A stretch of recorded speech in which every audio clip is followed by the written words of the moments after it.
دنیا میرے نبی کے زمانہ نبی کا ہے۔ السلام علیکم ورحمۃ اللہ وبرکاتہ۔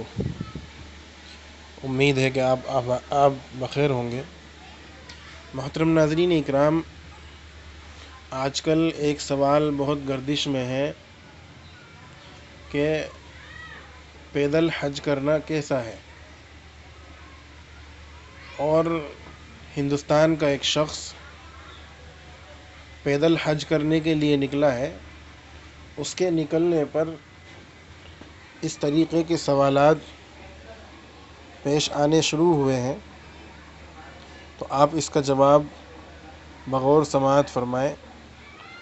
قرآن کریم کے اندر سورہ حج کی آیت نمبر 27 اور اس کی تفسیر اور متعدد احادیث مبارکہ اور فقہا کی عبارتیں دیکھنے کے بعد پتہ چلتا ہے کہ پیدل حج کرنے کو نہ تو مطلقاً جائز کہا جا سکتا ہے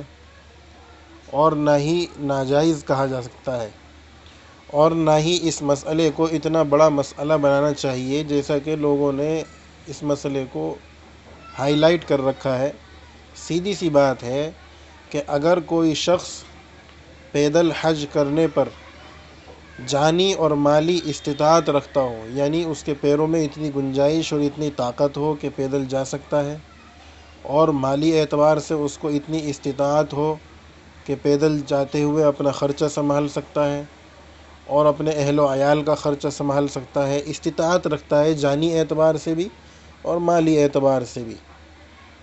اور دوران سفر یعنی سفر کے دوران پیش آنے والے ہر خطرے سے اپنے آپ کو محفوظ رکھ سکتا ہے، بچا سکتا ہے،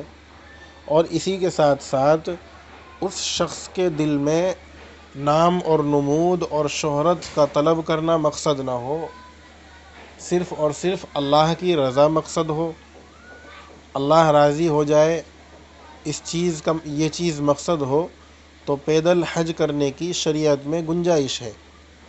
اور اگر ان میں سے کوئی چیز پائی جاتی ہے، یعنی پیروں میں اتنی طاقت نہیں ہے مثال کے طور پر، یا مال نہیں ہے، یا راستہ پرامن نہیں ہے، ٹھیک ہے، یا اس کے دل کے اندر شہرت ہے، ریاکاری ہے، دکھلاوا ہے، نام و نمود ہے، اخبار بازی ہو رہی ہے، اشتہار بازی ہو رہی ہے، تو اگر ان میں سے کوئی چیز پائی جاتی ہے تو اتنی مشقت اٹھانا، اتنی تکلیف اٹھانا بے سود ہوگا، یا پھر اپنے آپ کو انسان ہلاکت میں ڈال رہا ہے، اور بہتر یہی ہے کہ پیدل حج نہ کیا جائے۔ باقی انسان کے دل کی کیا کیفیات ہیں، انسان کے دل میں کیا ہے، یہ تو اللہ رب ذوالجلال ہی بہتر جانتا ہے کہ پیدل حج کرنے والا شخص اللہ کی رضا کے لیے کر رہا ہے یا نام و نمود کے لیے کر رہا ہے، یہ اللہ بہتر جانتا ہے، اس کا ہم اور آپ کوئی فیصلہ نہیں کر سکتے، کیونکہ نیتوں کا حال اللہ بہتر جانتا ہے۔ نبی علیہ الصلاۃ والسلام نے ارشاد فرمایا، انما الاعمال بالنیات، کہ تمام اعمال کا دار و مدار نیت پر ہے۔ اگر نیت صحیح ہے تو پیدل حج کرنا اس کا صحیح ہوگا، اور اگر نیت صحیح نہیں ہے تو پیدل حج کرنا اس کا بے سود ہوگا۔ لہٰذا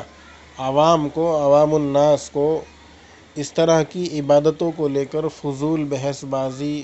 اور میٹنگیں بٹھانا اور وقت کا برباد کرنا درست نہیں ہے۔ اپنا کام کریں، اللہ رب ذوالجلال کو ہم اور آپ سبھی راضی کریں، اپنے عمل کا جائزہ لیں، جو شخص جو عمل کر رہا ہے اس کو اس کے حال پر چھوڑ دیں۔ اللہ رب ذوالجلال مجھے بھی اور آپ کو بھی عمل کی توفیق عطا فرمائے۔ السلام علیکم ورحمۃ اللہ وبرکاتہ۔